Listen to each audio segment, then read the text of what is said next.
morning. One of the things I learned as an instructor, being an instructor for many years, is that there's one question that students always ask, and that is, what do I need to know?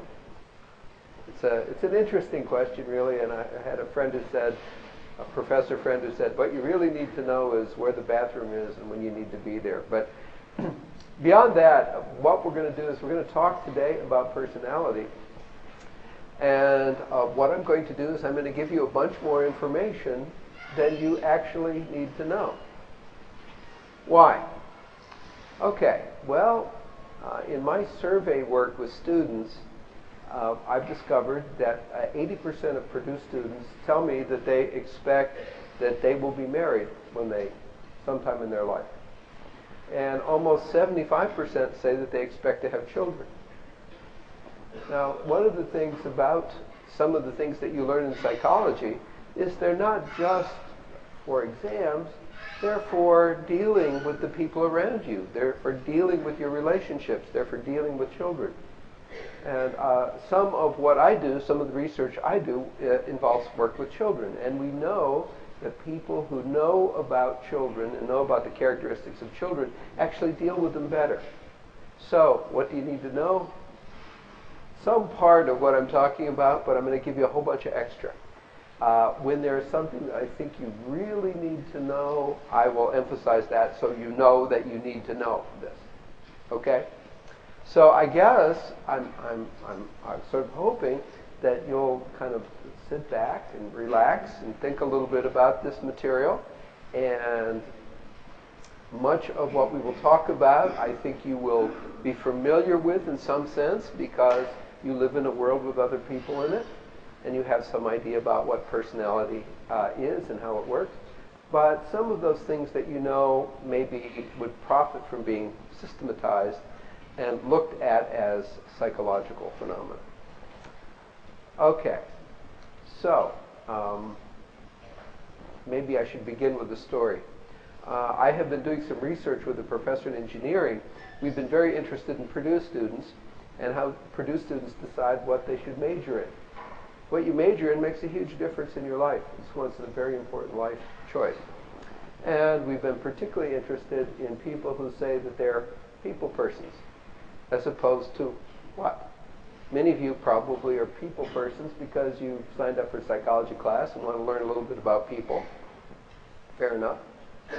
If you're not a people person, what are you? Well, you could be a thing person, right? So what could happen is you could orient towards the objects in your environment more than people.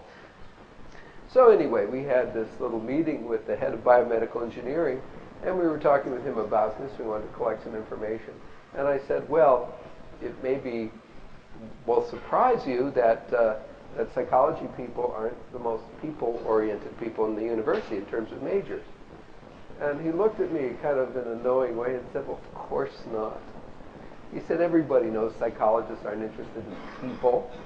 Psychologists are interested in pieces of people. You know, like the piece that eats or the piece that sees. There's relatively little interest in people. It turns out actually on this campus, anybody have any idea what the most people-oriented major is? It's nursing. Makes some sense. Okay, so personality psychology is more interested in people. The whole person, not just the one that eats, but the one that does other stuff too. Okay, so here are our objectives. This is what I hope we're going to accomplish. First of all, we'll ask ourselves the question, what is personality anyhow? If we're having a class on personality, we should know what it is. Many people are interested in personality besides psychologists. So how do psychologists go about the business of studying personality compared with other people? Is it different? Is it the same? How is it the same? How might it be different? And by the way, that little thing that I discovered with some horror that is also the symbol for Indiana University. That's the symbol for psychology. It's the Greek letter psi. It's a lot easier to write this symbol than to write psi every time. Okay, so guess what? Personality psychology is going to be interested in the fact that people are different from each other. People differ. So, what are the main kinds of individual differences that people have?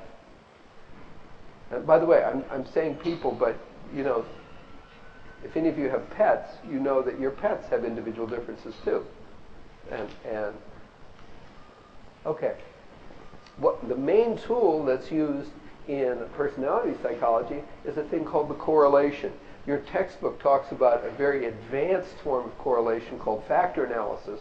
But what we're going to do is we're going to talk a little bit about correlations and what correlations can tell us. And of course, correlations have some limits. There are certain things they can't tell us. And then the book is really interested in, it mentions a question. It's very progressive. How do you get a personality anyhow? Where does this thing come from? What are its origins? Now, the origins of personality turn out to be a different question from the expression of personality. And we will ask questions like, do you think children have personalities? Do you think adolescents have personalities? And when are you the same person you were when you were in 6th grade? Interesting question. Okay, so let's get in the ballpark here. Let's get in the ballpark. So what is personality anyhow? It's a folk concept. It turns out that if you were to plug in, go to Google, plug in personalities, what you'd get is celebrities. Somehow the notion of personality is tied in folk, as a folk concept, as a concept of people in the street. It's tied with being a celebrity. But the fact is, if we dig just a little bit deeper, we start discovering some things that are assumed about personality. One thing about personality is we assume that it makes someone distinctive. So, if everyone has exactly the same characteristics, it's not particularly helpful for us for understanding personality. We expect a difference between these two public personalities. So if I were to say to you, do you have 2 legs? Yes? Congratulations. Not particularly helpful for understanding your personality. Typically, when we talk about personality, we're talking about an enduring aspect of persons. Now, psychology does study some things that are not so enduring. For example, mood states. When people have moods, that can affect their behavior, but it's passing. Okay. We also have people having emotions that appear in little episodes. Okay, those are potentially related to personality, but on the whole, personality psychology is interested in things that last a bit of time. Thirdly, one of the things that we want when we study personality are differences that are distinctive, enduring, but have implications for people's lives. So, what if I told you we could predict kids' high school grade point average, final high school grade point average, from their personality in 5th and 6th grade?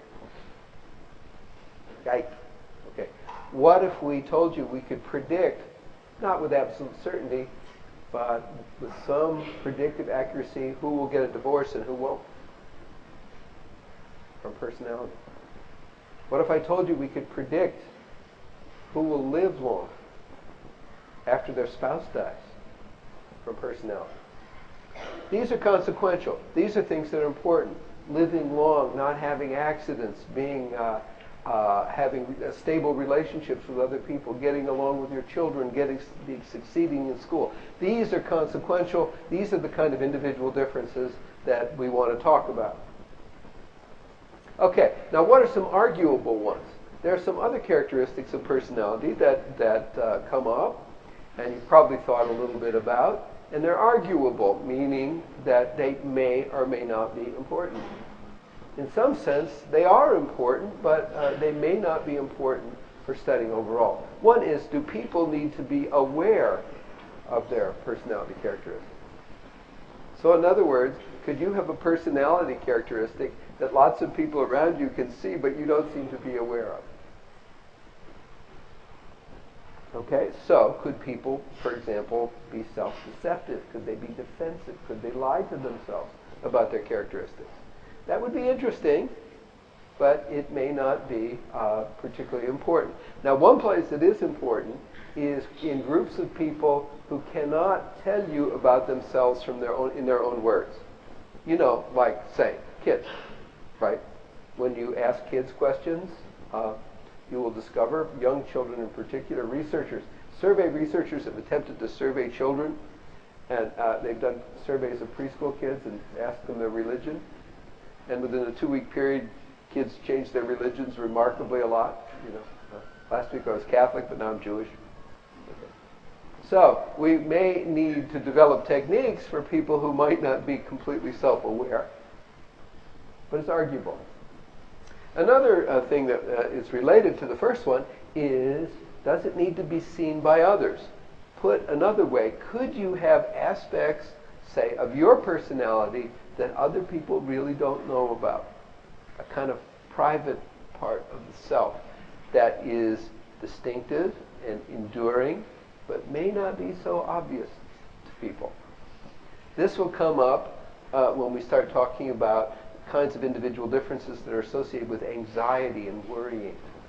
Sometimes anxiety and worrying aren't so obvious to the people around us, but that doesn't mean it isn't a potential aspect of personality.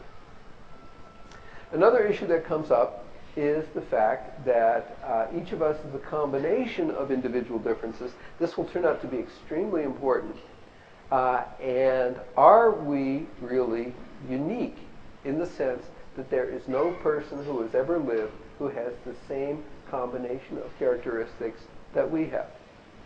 This is an interesting question, and some people in personality have talked about this at great length. Okay, so one of the things we know about personality comes from our history. We've been kind of hanging out for about 10,000 years, doing things together, learning language. One of the things we've been doing is we've been breeding animals. One of the things we do when we breed animals, living in a farming ecology, is we breed them for our purposes. So we breed cattle to do certain things for us, okay? And there are certain things that we reliably expect from cattle. We don't expect cattle to be hunting animals in the woods as predators. Cattle don't do that. We bred them to do something different. They kind of hang out together, which makes it more convenient for us. They're herding animals. Our characteristic of herding animals. One of the things about herding animals is that herding animals form attachments to other members of their species. Not all herding animals are the same. There are differences. Here's another kind of herding animal that had proven to be extremely useful for humans. These are sheep. And there's quite a bit of variation in sheep, but sheep also form strong attachments to other members of their species, become upset when other members of their species are missing. And so what we do is we see these sheep, we see these cattle, and the sheep in Wales are going to be similar to the sheep in Montana. We expect certain characteristics. They're sheep, and they have certain kinds of tendencies. Okay? So they're enduring characteristics of certain classes of animals, and allows us to predict what they're going to do and how they'll behave, and how we manage them.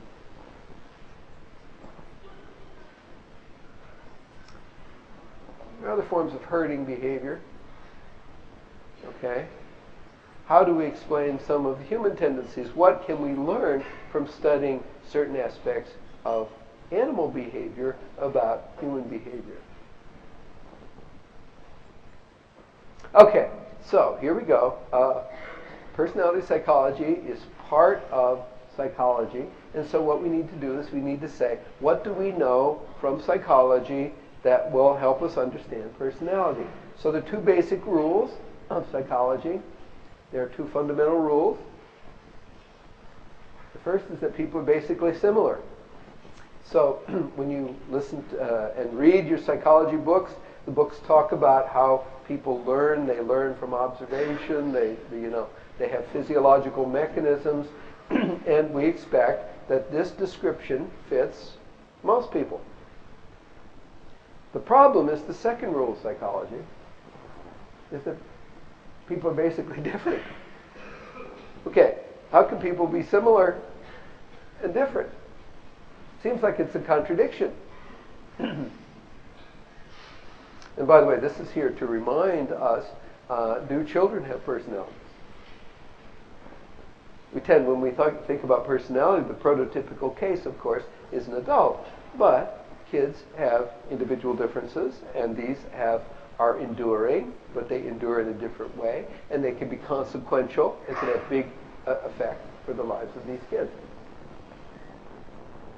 Okay, so how do we resolve this? One solution is that we are more similar to some people than to others. And we are different from some people. So what that implies is if we're going to study personality, there are certain things that we need to do. One is we need to build into this field a comparison with other people. It's not just enough to study one person. What we need to do is we need to say, compared with whom? Compared with what? Compared with when? And what we need to do is we need to identify groups of people who are similar to each other in various ways. Okay, so you might say, why not just assume that people are basically similar? That might be a good starting point. This, of course, has the advantage of being practically useful. My brother-in-law is a vice president for an advertising firm in New York. And one of the things, we've talked a little bit about some advertising issues, and I've talked with him a little bit about individual differences, and he said, oh, no, we can't waste our time on that. When we put together an ad, what we have to do is we have to know if we're going to use the brown box or the blue box. We can't be spending time studying personality. It's not useful for us. It might be theoretically useful for you academic people who sit in universities and have all this time on your hands. So, if you think about this for a minute, this is an issue that plagues all fields. For example, when you go to your doctor and your doctor prescribes a medicine, we need a medicine that works for you. And what we don't want is a situation or a disease that behaves wildly different in different people. Unfortunately, if you have allergies, you've encountered this. Some allergy medicines work really effectively for some people, and for other people they don't work at all. We do know that people are allergic to certain kind of antibiotics. Some people are allergic to penicillin, which works for a lot of people but doesn't. The U.S. military discovered in the process of running wars that certain ethnic groups are poisoned by certain foods. Okay? They also discovered that certain ethnic groups were poisoned by mothballs. Right? So, if you're trying to build policy, if you're trying to build a medicine, if you're trying to build law, how can you build a law if people are so different from each other? If you're accounting, your parents are probably doing their income taxes now, okay? What if you had to have separate accounting principles for different kinds of people? It would be almost impossible to make public policy. Furthermore, if you start allowing for the fact that there are individual differences, what that can do is set into motion some very, very unattractive social tendencies. For example, it can set into motion prejudice. There's a story about a flyer that was shot down during World War II over Nazi-occupied France. And when he was brought to the interrogation room, he had to make a decision. He had to decide whether to tell the interrogators that he was a French resistance fighter or whether he was a Jew. What do you think he picked? French resistance fighter for me, please. Okay? Why? Because what happens is groups can use differences as a vehicle for prejudice and discrimination. And we know one of the things, once you get into social psychology, which is coming up, we know one of the things that humans do for reasons that are not completely clear is they tend to make in-groups and out-groups. There are people who are like me, and then there are people who are not like me. We ran a really interesting little study here at Purdue There's a story about a student whose parents were killed in a car wreck, and she had responsibility for taking care of her brothers and sisters. And one of the things that was interesting about the story, it was an experiment, is that the student was either a student at Purdue here or a student at Kokomo. Guess what? Our Purdue students helped the Purdue student much more than the student who was at Kokomo. Our students have Purdue students as an in-group. And so they behave towards a member of the in-group in a different way than they behave towards the out-group. One place that this has proven to be particularly bad in Europe has been religious wars. People have classified people as being part of different religious groups, and members of different religious groups are treated differently, and you've heard of the 30 Years' War. 30 years is a long time for a war. A lot of people were killed. Okay? So, we know that this can lead to racism and genocide when we start making differences between people. And of course, sexism. The idea that people who are, one of the most pervasive questions I get when I teach the classes, are there fundamental personality differences between men and women? If so, what implication does it have? Should we admit women to graduate school? For a long time, women were not admitted to graduate and professional school. And these represent ultimately threats to democratic societies like ours. Our society says that citizens are relatively equal. So when we start emphasizing the differences in people, what we can do is we can start creating a heck of a mess. So maybe what we should do is start out with the assumption that people are similar and let it go at that. Okay, so this is something you don't need to know. Okay, here's a person. Anybody recognize that individual? A professor, a friend of mine at the University of Texas has this up in her office, and people come in and say, "Oh, I know that person." Okay, is that person similar? Would you guess which one of these people are they more similar to? The one on the left or the one on the right?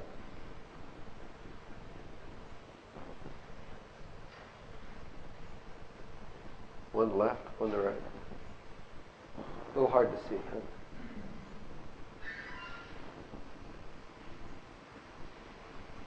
Actually, it turns out that that face is a total composite of all those other faces. It's synthesized. It's a common face.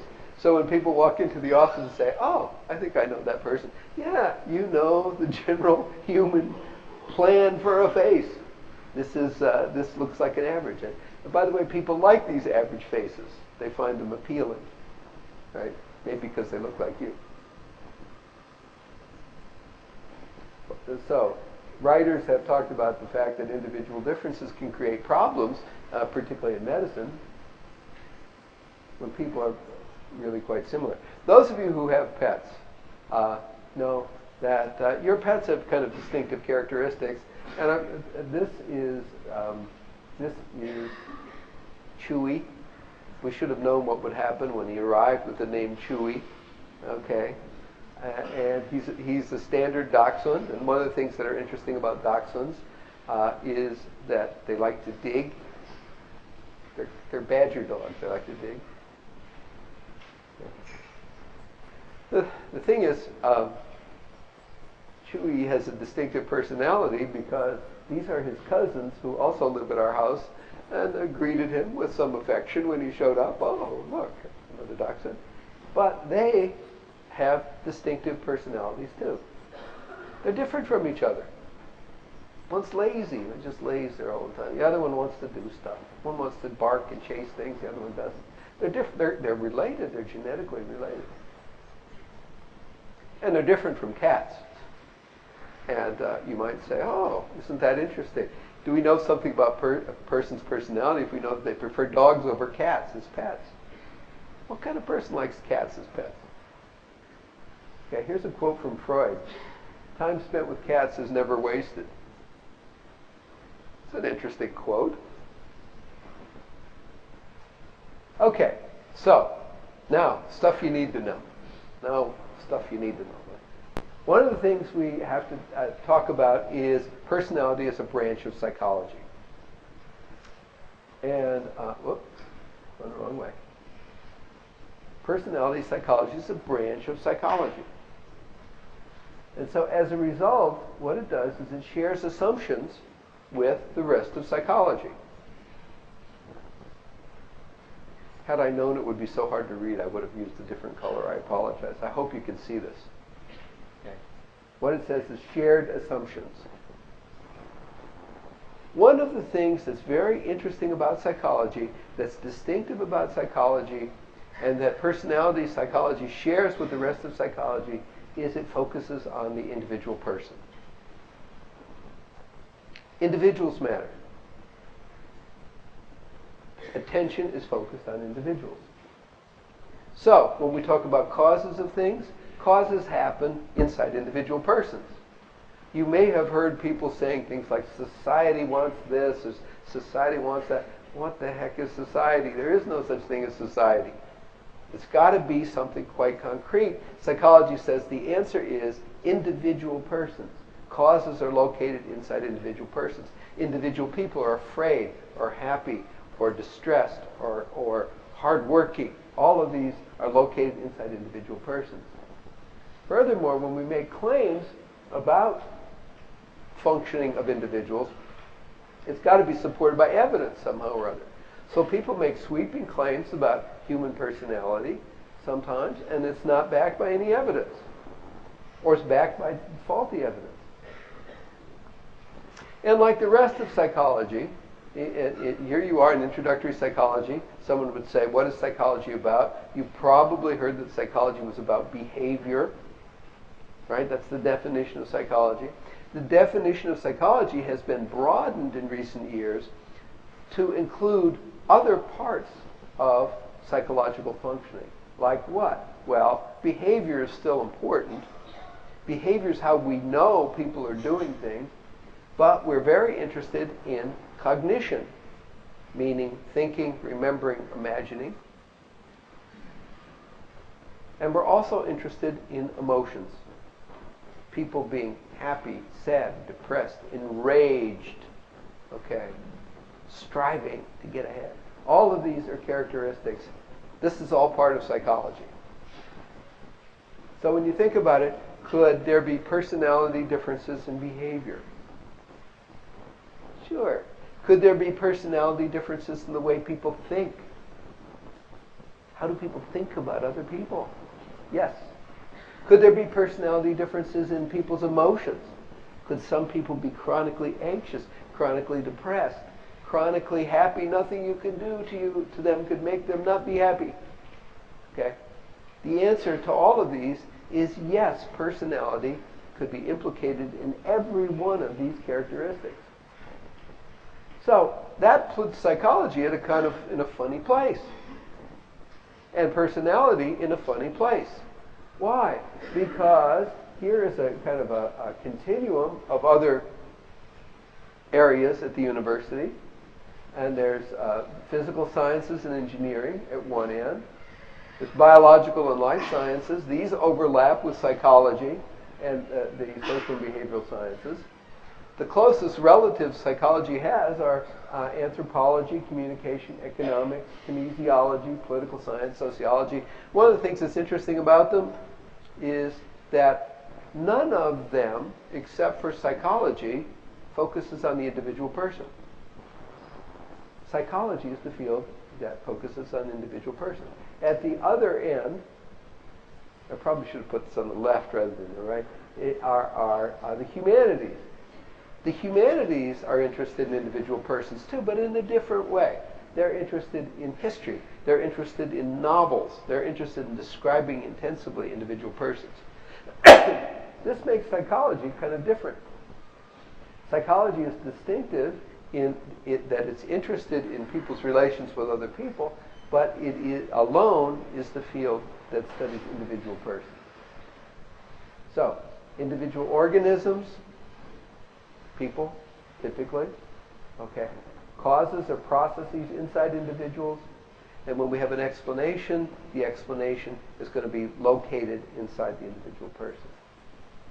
Now, I'm going to take a little, this is kind of a side thing, okay? This is something that's been going on for years. If you take classes in other behavioral sciences, if you take them in sociology or anthropology, sometimes you'll hear these stories. As an undergraduate, I was an anthropology major. So, okay, so you hear these stories. Psychologists are the silly people who give IQ tests to Eskimos. Right? Those silly psychologists. Why do you waste your time with that stuff? Okay, well, part of it is a tradition in the other behavioral sciences that argues against the individual. Now, here you live in North America, the home of individualism, so this might be a little bit hard for you, but the rest of the world isn't anywhere near as individualistic as we are here in North America. The individual is a big deal in North America, and it's part of a political tradition. The people who have objected to this, the roots go all the way back to the French Revolution and to this guy Comte, who said, as part of their effort to get rid of religion, to get rid of nobility and all that kind of stuff, is to build a new science that doesn't have this junk in it. And according to this guy Comte, the sciences progress in degrees. They're like stacks in a grocery store where there's stacks at the bottom. And the first field in science to escape from religion, and that's the language they used, was astronomy. And then the next field to escape from religion was physics. And then the next field was chemistry. And we work our way all the way up to the top. And according to them, the claim is that we still use explanations that are old-fashioned and incorrect and even religious when we try to describe how the world works. So, why are there diseases? One explanation is it's punishment for sin. Now, the idea would be we have to escape from that kind of explanation, says Comte, and we need to move on to more sophisticated explanations, and he calls it a positive explanation. If you've heard of positivism in your philosophy class, this is the origins. It originated in the French Revolution. It was an attempt to get rid of religious explanations, and guess what? Psychology was perceived as being part of this problem. So, Comte says, just say no to psychology. Why? Because it's a mistake to focus on the individual person. Individuals are unique, says Comte. And even if you could clone an individual person, what would happen is the clone would have to live in a world with the other clones, so they would still be unique. And you're not going to be able to predict how people behave in groups by studying individual persons. And furthermore, psychology is way too mentalistic. It's preoccupied with stuff going on inside people's heads. Who the heck knows what's going on inside people's heads? What we need is a new science. Thank you. Let me introduce my new science to you. Let's call it sociology. Dump that psychology junk. Okay. Curious. Psychology is seen as throwback to an earlier time. Personality in particular is a throwback to an earlier time. It's not looking at the way the environment affects individuals. It's not looking at the way groups influence individuals. So, what happened, what came along was this guy from Indiana. Gordon Allport was from Montezuma, Indiana. Ever been there? It's a dinky little town on the interstate. It's not very big. His dad was a doctor. He was born in Montezuma, Indiana. He went on to become a very famous professor at Harvard University. And he said, okay, wait a minute here. Wait a minute. Comte's throwing out the baby with the bathwater. This is craziness. We do need the individual. There's Gordon Allport. Okay. They said, okay, so astronomy escaped first, fine. And then physics next. And then chemistry next. And then biology next. Okay, fine. And then sociology. We'll let you have your sociology. Take it. But we still need something else. We still need a place for the individual. Sure, there are biological forces that affect people. Sure, there are social forces that affect people. But they have to come together someplace. The rubber has to meet the road somewhere. Where does the rubber meet the road? The rubber meets the road in individuals. All the ancestry you have, all the genetics that you've dragged from 10,000 years, guess what? They're located inside you. The part that matters is inside one person. We don't need to know about all the other genetics. It's you that we need to know about. And the social forces. The fact that you wear certain color clothing or do certain kinds of behaviors or eat the pizza from the pointy end. You know, all these things are the result of social forces operating on you, but they have to occur somewhere. And the place that they occur, as I say, where the rubber meets the road, is the individual person. So, an individual then becomes a place. It's not just a person, but it's a place. It's a place where something is happening. A whole bunch of things are happening at once. And boy, doesn't it get juicy, because what happens is some of the things that are happening at this place are in conflict with other things that are happening at this place. This place is going to be kind of a lively little cauldron of conflict and decisions. So, the individual then represents a place where there's the integration of the social forces that are operating on people and the biological forces, the hormones, the arousal level, so on and so forth. Okay. So there are two traditions in psychology that we need to talk about. And here you are at Purdue. Purdue is famous for its experimental psychology. The department is filled with all these experimental psychologists. And you probably heard in introductory psychology all about experimental psychology. Okay? The problem is there's another branch to psychology, and I'm here to tell you about it. Okay? In experimental psychology, we assume that people are basically the same. When we do these experiments and we put them in different experimental conditions, we assume that people are the same. Differential psychology, differential like individual differences, differential, okay, assumes that people are different to start with. When you do experimental psychology, you bring them in, you manipulate a variable, you have people learn something when it's light and learn something when it's dark, or you learn something when it's stressed, or you have all these different conditions in different, and you do experiments. You randomly assign people to conditions, and the whole point of random assignment to conditions in experiments is to plow over the individual differences. Why? Because you don't want those individual differences. Why? Because those individual differences are noise and junk and implies you don't know what the heck you're talking about. Your doctor doesn't want to find out that Afrin doesn't work for you. Your doctor wants Afrin to work. Why? Because it's better if it works. It's easier if it works. Experimental psychologists want the treatment to work. They don't want you to come into an experiment and it doesn't work for you. In correlational, in differential psychology, what happens is people correlate these individual differences, and frequently they take nature as it comes. They're not randomly assigning people to conditions. Usually what they're doing is they're looking for variability.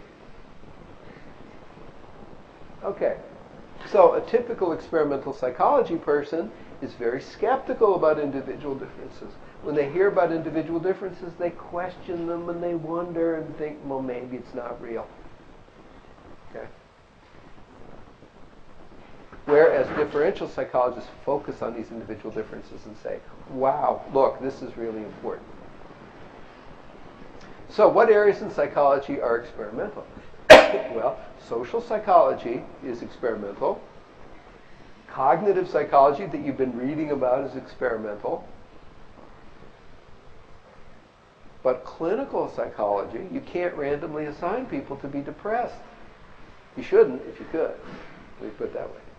You can't randomly assign people to have high and low self-esteem. You can't randomly assign people to be really interested in people or not at all interested in people. You can't do that. So clinical psychology, industrial psychology, counseling psychology, these are fields that are differential. Okay, so I ask you, where does personality fit here? If you had to guess, which side is it going to go on?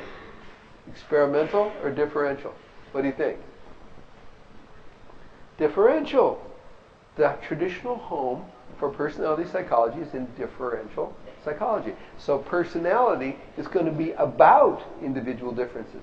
It's going to be about self-esteem. It's going to be about extroversion. It's going to be about neuroticism. It's going to be about worrying and fretting. It's going to be interested in studying these things. It's tending to treat these individual differences not as an annoyance or something that ruined your experiment, but as something we're studying in its own right. Okay. So, we in the minutes left, let's see if we can cover some things. So, personality is about individual differences. People differ. And you know what? It's just a concession to the fact that people are different. What are the major ways of thinking about individual differences? What are the major kinds of individual differences that are enduring, consequential, and important to people? Well, one group of individual differences is extremely important. Psychologists study them a lot. These are aptitudes. Now, you are here at Purdue because somebody thinks you have high aptitude. You have high aptitude for verbal material. You probably have high aptitude for quantitative things. But there are perhaps some other forms of aptitudes you might not have quite so much. Some of you might not be quite so athletic as other people. Some of you may have discovered to your sadness that you're not as good with languages as you might like. Some people are really good. They hear a language. Other people, I don't know, do any of you play musical instruments? Yeah. One of the things you notice is that some people can sing a song and other people can play it. I can't do that. Okay? The fact that there are aptitude differences in people are of profound significance for living in a social world. For example, when the military needs to select people for language schools, they want to teach people how to speak Arabic, or they want to teach people how to speak Turkish, or some language that is not commonly taught in our schools. They search for aptitude. They're looking for people who have the ability to pick this stuff up fast. Okay? So aptitudes can show up in a bunch of ways. They refer to a potential to respond. Now the fact is, you probably have a bunch of aptitudes that you haven't even thought about before. You haven't been tested for them. They haven't been particularly important. But there could be circumstances in which these aptitudes could be explored and brought out and studied. Of course, one of the most important individual differences are traits. Traits are enduring characteristics of people that influence the way they think, behave. Your textbook talks about the Big Five. The Big Five refers to major personality traits that have been found around the world. Let's see if we can get to them before we leave. Okay. Emotions and temperaments. Now, one of the things we can talk about when we talk about emotions is that they can be temporary states. You could be temporarily enraged. You could be temporarily elated. But there are people who are kind of permanently enraged. There are people who are permanently happy. So there can be emotions that appear as individual differences. What are temperaments? Temperaments are particularly interesting individual differences for developmental psychologists because they seem to occur very early on, and they seem to be the emotional core that we inherit from our ancestors. Each of us has an emotional core, and our personality forms around that emotional core. So, have any of you seen the TV show Rugrats? Ever seen how Chucky responds? Chucky doesn't get upset, does he? He has a screwdriver in his diaper, and when he gets locked in, okay. If you watch babies at 7 or 8 weeks of age, you can see that some of them are overwhelmed by frustration when frustration happens. And other babies just sit there like Chucky. Okay? This is what a temperament is about. And many people have argued that these temperamental cores are the foundation for human personality. Okay, before we wrap up, we need to talk about the Big Five. It's in the textbook. This is something you really need to know. There's a consensus is formed that these are the major mega dimensions of personality. Let me tell you one interesting study. What happens is if I were to ask you about your personality, you'd be reluctant, you'd be shy. You know what I used to do in a big class at Michigan? I had someone stand up and I would ask them questions. It was horribly embarrassing. Okay. But what if I did this instead? One of the things that's curious if you watch people all around the world is I stick a microphone in front of you and I say, tell me about your kid. Have you ever watched people talk about their kids? You're going to have to fight to get that microphone back. He's going to go, oh, he does this, he does that, on. When people are talking about their kids, of course, they're talking about themselves, aren't they? They're talking about their culture. What that study showed is that in 11 cultures around the world, these are the dimensions that come up in all the cultures.